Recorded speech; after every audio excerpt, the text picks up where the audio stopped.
Meus irmãos, a paz do Senhor, amém? Amém. Louvado seja Deus por essa noite, por estar nessa casa, nesse lugar, nesse dia de hoje. Quero começar essa oportunidade agradecendo ao Senhor, agradecendo ao nosso irmão que fez o convite, os pastores que estão aqui na minha retaguarda, em especial nosso pastor mestre, pastor João, todo o corpo de obreiro, toda a igreja de uma forma geral, do trabalho completo. Que Deus abençoe a todos com toda sorte de bênção. Eu sei que eu já fui apresentado, eu sou o pastor Edivaldo, presidente da Igreja Assembleia do Ministério Emunar, aqui do lado. Eu não estou acompanhando a minha esposa, porque ela foi para uma outra igreja, junto com a minha filha mais velha, louvado seja Deus. Já tinha o convite já firmado, e ela foi até o convite que ela tinha recebido. Enfim, e estou muito alegre de estar aqui nessa noite mais uma vez, irmãos. Louvado seja o Senhor, culto abençoado, culto aonde a gente percebe a presença de Deus neste lugar. Louvado seja Deus. Sem mais delongas, eu preciso que você abra a tua Bíblia comigo no livro de João, quarto livro do Novo Testamento, Mateus, Marcos, Lucas e João, capítulo de número 6, versículo de número 1 em diante. João, capítulo de número 6, cuja a epígrafe é multiplicação de pão e peixe, um texto bastante conhecido entre nós. João, capítulo de número 6, uma mensagem, um texto muito conhecido por nós cristãos. Vamos lá. Está escrito da seguinte forma, verso número 1. Depois disso, partiu Jesus para o outro lado do mar da Galileia, que é o de Tiberíades. Preste bem atenção nisso aqui, irmão. Está escrito assim: e depois disto partiu Jesus. Guarde bem essa informação. Depois disto, vamos lá, verso 2: grande multidão seguia, porque via os sinais que operava sobre os enfermos. Jesus subiu ao monte, assentou-se ali com os seus discípulos. A Páscoa, a festa dos judeus, estava próxima. Então Jesus, levantando os olhos, vendo uma grande multidão vinha ter com ele, disse a Filipe: onde compraremos pães para estes comerem? Mas dizia isso para o experimentar, porque ele bem sabia o que havia de fazer.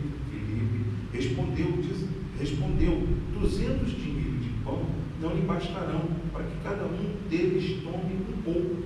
E um dos discípulos, por nome de André, irmão de Simão Pedro, disse: eis aqui um rapaz que tem 5 pães de cevada e 2 peixinhos. Mas o que é isto para tanto? Disse Jesus: mandai assentar os homens. E havia muita relva naquele lugar. Assentaram-se, pois, os homens, em número de quase 5.000 junto. E Jesus tomou os pães. Preste bem atenção nesta informação. E Jesus tomou os pães e, havendo dado graça, repartiu pelos discípulos, e os discípulos pelos que estavam assentados, e igualmente também os peixes quando ele queria. Bom, até aqui.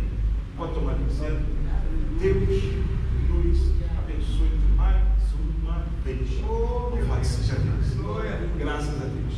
Irmãos, graças a Deus, meditando nesse texto aqui, Deus me direciona esse texto. Eu fui meditar a respeito do mesmo. A gente percebe que esse texto aqui é um texto que é muito conhecido entre nós, no nosso meio. Todos nós já ouvimos essa palavra. Todos nós já ouvimos uma palavra a respeito deste texto aqui. João, capítulo número 6, aonde vai narrar a história dos pães e dos peixes. Então a gente já se alimentou dessa palavra aqui nas escolas dominicais, nas palestras, nas pregações e etc. Então essa palavra é familiar. Sorte que todos nós conhecemos essa palavra. E Deus compartilhou conosco nessa noite de hoje, nesse dia de hoje, mais um trecho desse texto aqui. Esse texto aqui, ele também se faz presente em Mateus, capítulo de número 14. Lá é Mateus, como diz o nome do livro, que escreve. Aqui é João. Cada um dá um detalhe diferente, porque cada um vê o mesmo evento, mas de lá que não tem aqui, e existem alguns detalhes aqui que não tem lá. Então, quando a gente traça um paralelo entre Mateus 14 e João capítulo de número 6, a gente enriquece mais a nossa interpretação diante do texto. E é bom a gente interpretar o texto de forma correta, para que a gente possa absorver o que Deus fala de verdade conosco. Deus fala de uma forma profunda conosco. Então, quando a gente faz um paralelo, a gente percebe que, por exemplo, eu falei para os irmãos, preste bem atenção nisso aqui. Isso aqui é o quê? Está escrito, capítulo de número 6, logo no primeiro verso que nós lemos, a parte A. Está escrito da seguinte maneira, da seguinte forma: depois disto, partiu Jesus para o outro lado. Quando você retorna em Mateus capítulo de número 14, você vai entender o que está acontecendo aqui. Lá vai estar dizendo de uma forma mais explícita. E o que está acontecendo? Depois da morte de João Batista, Jesus vai se direcionar para o deserto. Depois que João Batista morre, a notícia chega até Jesus, e Jesus vai se direcionar para um local deserto. Preste bem atenção nisso aqui, irmão. Depois da morte de João Batista. João Batista é um personagem, a gente vai retornar aqui daqui a pouco, mas João Batista, eu preciso te falar isso aqui. João Batista é um personagem muito rico, para que a gente possa aprender algumas verdades. Logo no começo, no livro de Lucas, no seu capítulo de número 3, você vai perceber que João Batista, a Bíblia vai narrar que Anás e Caifás são os sacerdotes da época. E o texto vai dizer, no mesmo verso, o texto vai dizer que a palavra de Deus estava com quem? Estava com João Batista. E João Batista está onde nesse exato momento? O texto também vai dizer e também vai revelar. O texto vai revelar que João Batista está num local deserto, ou João Batista está no deserto. Se você parar para analisar esse verso aqui, você vai extrair uma verdade deste verso. Por quê? Porque João Batista está no deserto. Anás e Caifás são os sacerdotes. Só que a palavra do Senhor, ela está com João, diz o texto. E a palavra do Senhor está no deserto. Com quem? Com João. Isso aqui é fantástico. Isso aqui é fenomenal. Por quê? Porque a palavra do Senhor está com alguém que está no deserto. Fala comigo, vamos lá. A palavra do Senhor está no deserto. No deserto. Por que a palavra do Senhor está no deserto com João, mas não está no templo com Caifás e Anás? Porque Deus, irmão, Ele não é atraído por ambiente. Deus é atraído por quem está no ambiente. Preste atenção nisso aqui. Louvado seja Deus. Somos nós que atraímos a palavra do Senhor. Somos nós que atraímos a presença do Senhor. Então, independente de onde a gente coloca a planta dos nossos pés, a palavra do Senhor, se a gente estiver em comum comunhão com Deus, ela virá até nós. Louvado seja Deus. Louvado seja o Senhor. Então a palavra de Deus estava onde? No deserto, irmão. O que é deserto? Deserto é um local desconfortável. Deserto fala de um local desconfortável, inóspito e também um lugar de escassez. Mas isso não significa que Deus ele não possa chegar até esse lugar, porque quem está nesse lugar é que interessa para Deus. Glória. Quem está nesse lugar é quem interessa para Deus. Então, independente de onde eu e você colocar a planta dos nossos pés, é o nosso glória a Deus. Deus tem um alvo. Deus tem um alvo, e esse alvo não é o ambiente, esse alvo é quem está no ambiente. Sabe por que Deus está aqui nessa noite de hoje? Porque você resolveu entrar por essas portas, glorificar o nome dele, exaltar o nome dele, falar em nome dele. É por isso que ele está aqui nessa noite de hoje, porque você, com a tua simplicidade, nós com a nossa simplicidade, atraímos a presença de Deus para ele. aleluia. Levanta a tua mão para dar glória a Deus nessa noite de hoje, porque você entrou nessas portas, você entrou por essas portas e Deus está lhe observando. Detalhe, a palavra de Deus está nesse lugar, glória a Deus. Aleluia, aleluia, aleluia, aleluia. Você quer ver um detalhe aqui? Quer ver um detalhe? Vamos soltar a palavra, vamos lá. Você quer ver um detalhe aqui? Eu acho interessante, eu vou falar, eu retorno para o texto, mas a gente está na mesma essência, a mesma temática. Escuta só isso aqui, preste bem atenção. Samuel, o profeta, ele vai ganhar uma missão. Então, qual é a missão de Samuel? Primeiro livro do profeta Samuel, capítulo de número 16. Deus vai falar com Samuel. O que Deus fala? Deus dá uma missão. Qual é a missão?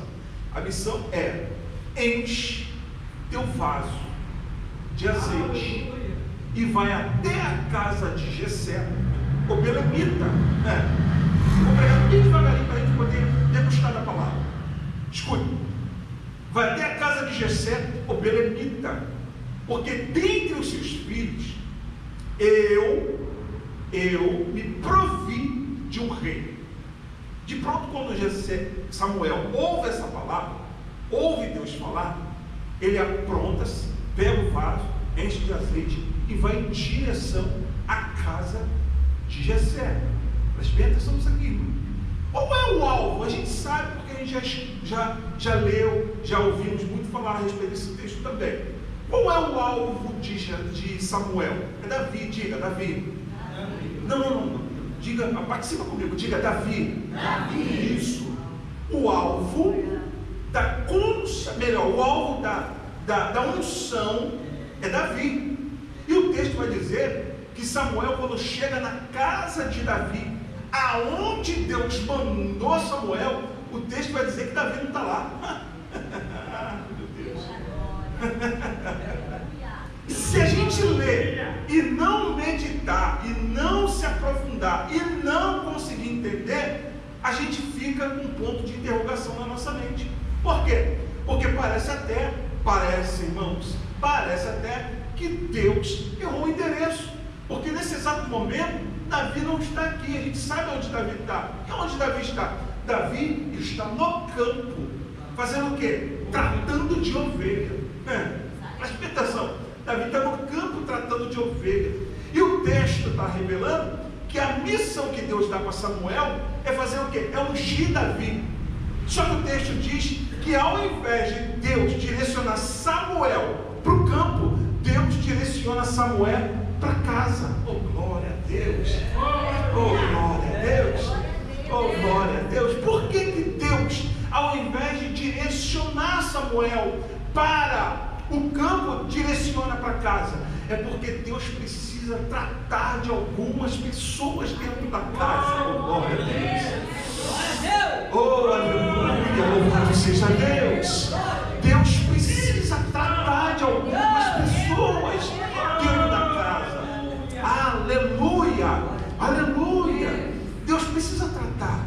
Então, quando Samuel chega até a casa de Jessé, o belemita, diz o texto, Davi não se encontra lá. Samuel não sabe de nada. E Samuel vai ser o primeiro a ser tratado aqui. É verdade. E eu te mostro no texto. Samuel está sendo aqui tratado. Por que Samuel está sendo tratado? Aqui você entende o porquê, um dos motivos do porquê Deus não enviar Samuel para o campo, mas sim para casa. E você vai perceber também que Deus vai falar com Samuel da seguinte forma, de acordo com César. Ele vai dizer da seguinte forma: vai na casa de Jessé, belemita, porque entre os seus filhos, ele tem um bocado, entre os seus filhos, eu me provi de um rei. Perceba bem, entenda bem, que Deus falou que é entre os filhos, mas não diz quem é. É verdade. Ele não diz quem é. E o que isso tem de relevância? Sim, tem muita relevância, porque Davi será o segundo rei de Israel. O primeiro quem foi, todo mundo sabe que é Saul. Só que em 1 Samuel, capítulo de número 8, capítulo de número 9, esses dois capítulos vai tratar da unção do mesmo Samuel a Saul. Não é Davi, é Saul. E quando, eu estou te explicando aqui do porquê é que ele mandou para da casa de Jessé. Por que é que ele, eu estou te explicando aqui por que ele via para casa e não para o campo. É porque na primeira unção, quando Deus vai levantar Saul como rei, Deus vai dar todas as características e até mesmo o nome de Saul para Samuel. Quando Samuel se apresenta diante de Saul, ou Saul diante de Samuel, o texto vai dizer que Samuel ele vai errar e vai errar muito feio. Por quê? Porque ele recebe toda a instrução de Deus, tudo aquilo que Deus iria fazer. Deus revela para Samuel tudo aquilo que ele deveria fazer com Saul. E quando ele chega diante de Saul, ele vai dizer da seguinte forma: tudo aquilo que estiver no teu coração, olha o perigo, vou te revelar. Oh, glória! Não entendi, pastor. Samuel atraiu para ele uma glória que não é dele. Preste atenção nisso aqui. Ele vai atrair para ele uma glória que não é dele. E que glória que não é dele? Quem revelou foi Deus. E ele, quando está diante de Saul, ele vai falar que ele, Samuel, que vai revelar. Oh, glória a Deus. Então Deus, ele olha para aquela atitude de Samuel, e é como a gente pode conjecturar: vou pegar você na segunda unção, porque na primeira ele vai dar tudo quanto é característica, tudo que tinha para falar ele avisa. Mas Samuel, ao invés de transferir a revelação para Deus, não, ele atraiu para ele. O perigo é a gente atrair para si aquilo que é de aquilo que é de Deus, irmão. Louvado seja Deus. E Deus deixou o negócio fluir. É como se Deus estivesse dizendo da seguinte forma: vai haver a segunda unção, na segunda eu te pego. E quando chega na segunda unção, o texto vai revelar que Deus não revela quem é o rei que havia de ser levantado agora para a nação de Israel. Tanto é verdade que quando Samuel chega dentro da casa de Jessé, o belemita, ele vai falar: está diante de mim. Deus vai falar: não é esse não. Está diante de mim. Também não é esse. Está diante de mim, também não é esse. Samuel está perdido, ele não sabe quem é. É Deus tratando com Samuel para que Samuel possa entender, irmão. Samuel precisa entender que o profeta é ele, mas a revelação é de Deus. O profeta é Samuel, mas a revelação, ela não é de Samuel, a revelação é de Deus. Glória! Então o primeiro a ser tratado na casa de Jessé, o belemita, é o próprio Samuel. É o próprio Samuel. Esse é um dos motivos pelo qual Deus direciona, porque Deus não erra endereço, meu amigo. Não, Deus não erra endereço. Aquilo que tiver que chegar na tua casa vai chegar. Recebe essa palavra? Aquilo que tiver que chegar no teu endereço vai chegar. Deus não erra endereço, mas Deus tem propósito na terra. Louvado seja Deus. Então ele direciona Samuel até a casa de Jessé o belemita, porque ele tinha um propósito. E um dos propósitos é mostrar para Samuel que ele é profeta, mas a revelação é de Deus. E a segunda é que alguém dentro da casa de Jessé precisa presenciar o que Deus fará na vida de Davi. Você não pegou? Você não pegou? Eu estou te dizendo que alguém precisa ver, porque não adianta falar, tem que ver. Tem gente que é assim, você fala não acredita, você fala não dá crédito, você fala vira as costas. Então Deus, ele precisa fazer na frente de alguém, para que alguém possa ver, para que alguém possa presenciar, para que alguém possa testemunhar, ser testemunha ocular naquilo que Deus precisa fazer na tua vida. O que Deus vai fazer na tua vida não será em secreto. O que Deus tem para fazer na tua vida vai ser público, para que todo mundo veja o Deus a qual você se levanta a tua mão para dar glória a Deus. Levanta a tua mão e adora o Senhor nessa noite, porque o que Deus tem para fazer na nossa vida não será em oculto, não será em secreto, não será escondida, não. O que Deus tem para fazer na nossa vida será público, para que muitas vezes, meu aleluia, para que muita gente possa ver, enxergar, testemunhar o Deus que nós servimos. Levanta a tua mão e dá glória para o Senhor.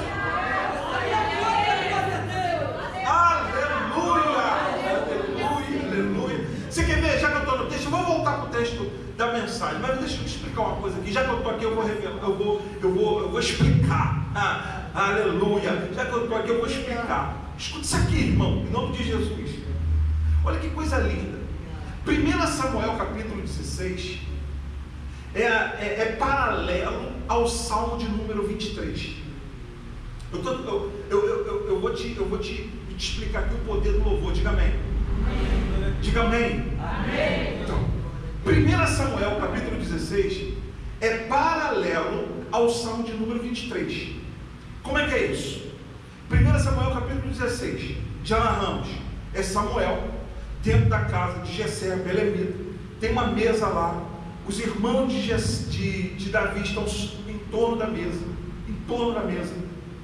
e o texto diz que somente Davi não está ali. Até aqui a gente entendeu.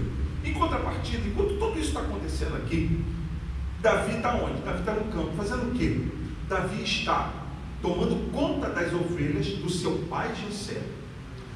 E paralelo a isso, Davi está com uma harpa na mão. Fazendo o quê? Davi está compondo o Salmo de número 23. Você entende isso? Davi está compondo o Salmo de número 23. Davi não está no palácio, Davi não está, oh glória, oh glória.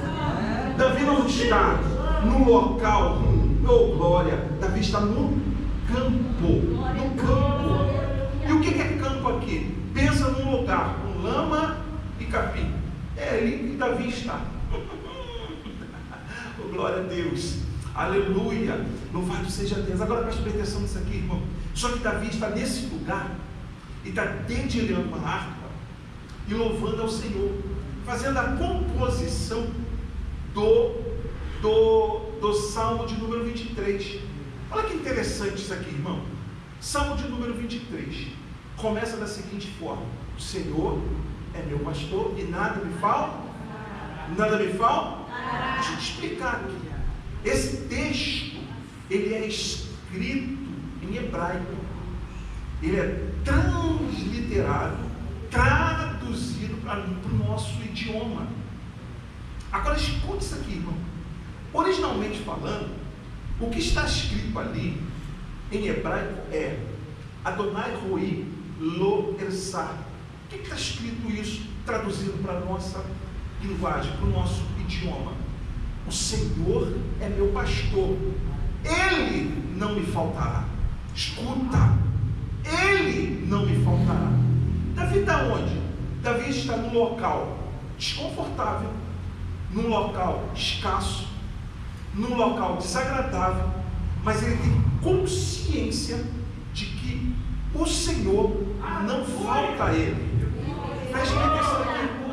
Preste atenção. É por isso que a gente veio para esse texto aqui, para essa explicação aqui. Adonai Roi significa o Senhor me vê. Ora, o Senhor me vê. É isso que Davi está louvando. O Senhor me vê. Adonai, Senhor, Roi, me vê. Escute isso aqui, irmão. Preste atenção. Só que este me ver aqui não é um me ver qualquer. Este me ver aqui é um me ver com atenção. É como se Davi tivesse ciência, Davi tinha ciência de que Deus estava com seus olhos fitos nele, naquele lugar, ou seja, no campo. Preste bem atenção nisso aqui, irmão. Porque de igual forma a palavra do Senhor foi até o deserto falar com João Batista, essa mesma presença está agora no campo.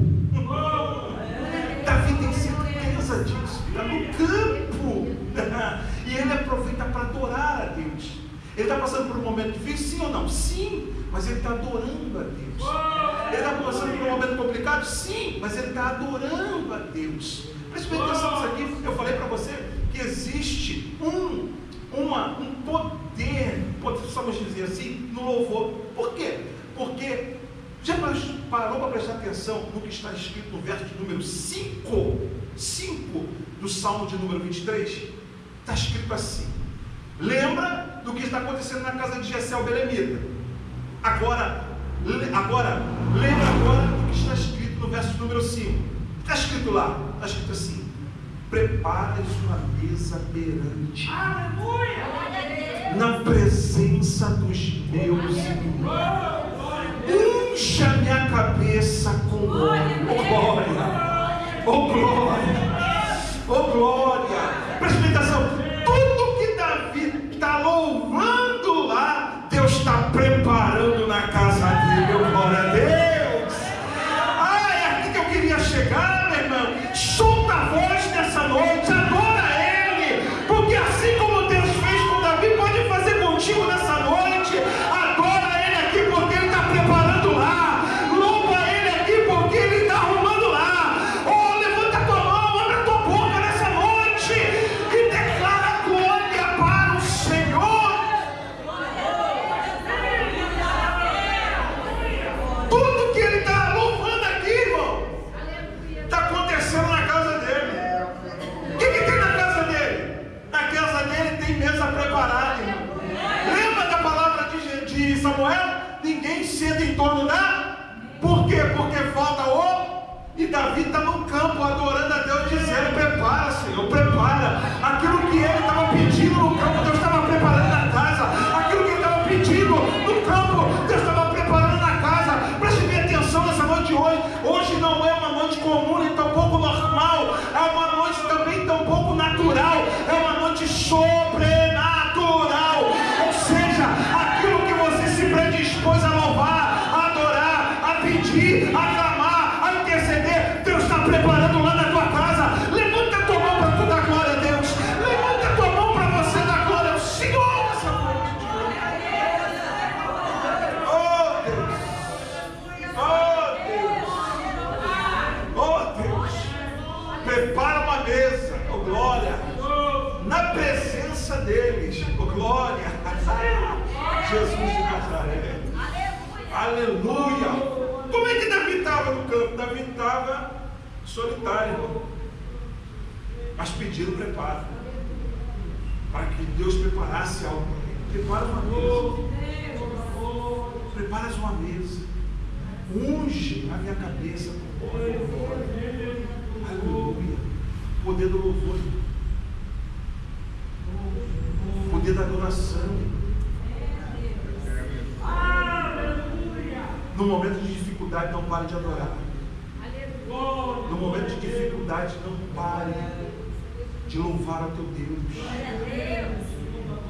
Salmo de número 137, quando o povo estava sendo levado cativo, sequestrado pela Babilônia, o texto vai dizer que eles zombam, porque o povo de Deus, em direção ao cativeiro, não conseguia adorar.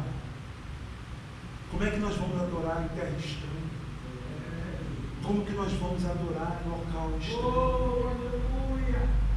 Tudo que o adversário quer é calar nossa voz, calar nossa boca, é calar-nos, para que a gente não adore ao Senhor, para que a gente não adore ao Senhor.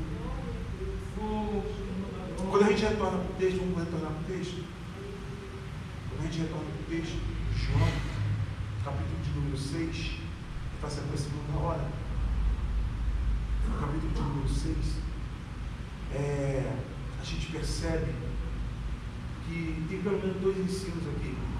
Primeiro, é que existe uma dificuldade. Eles estão no local deserto e existe aqui uma dificuldade. Jesus ele vai para o deserto, né? Jesus ele vai para o deserto por conta que ele fica sabendo da morte de João Batista. Agora ouça o seguinte,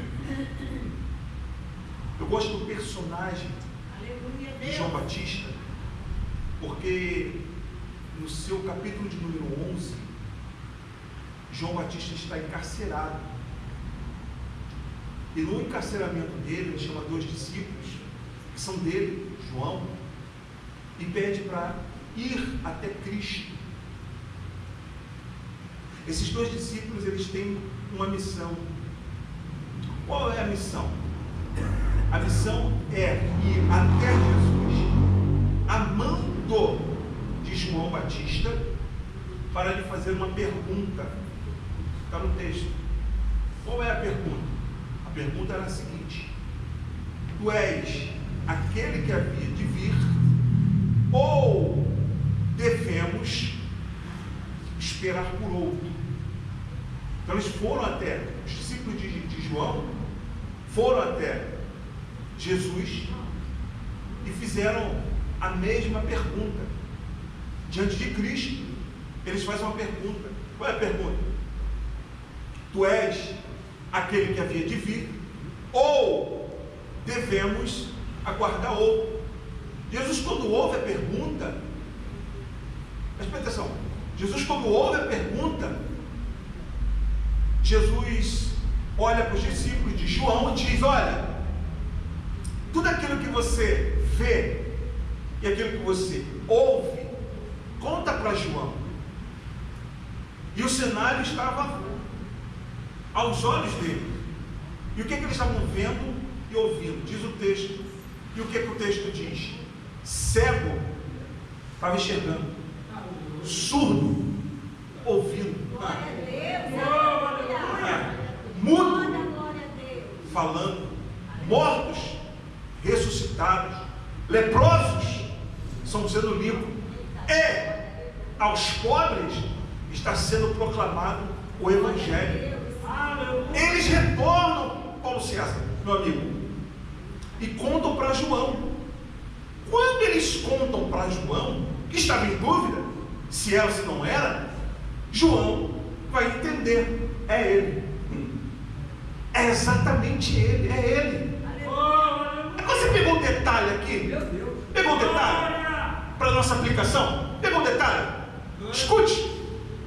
Os discípulos de João vão até Jesus e fazem uma pergunta. Jesus, quando ouve a pergunta, que é a dúvida de João, Jesus não responde verbalmente. Ele apenas apresenta os frutos. Ah, você não pegou, vou melhorar para você entender. Ele não diz o que ele estava fazendo, mas ele mostra o que ele estava fazendo. João tem dúvida e tem uma pergunta. Jesus tem uma resposta, mas não é verbal, é através de fruto.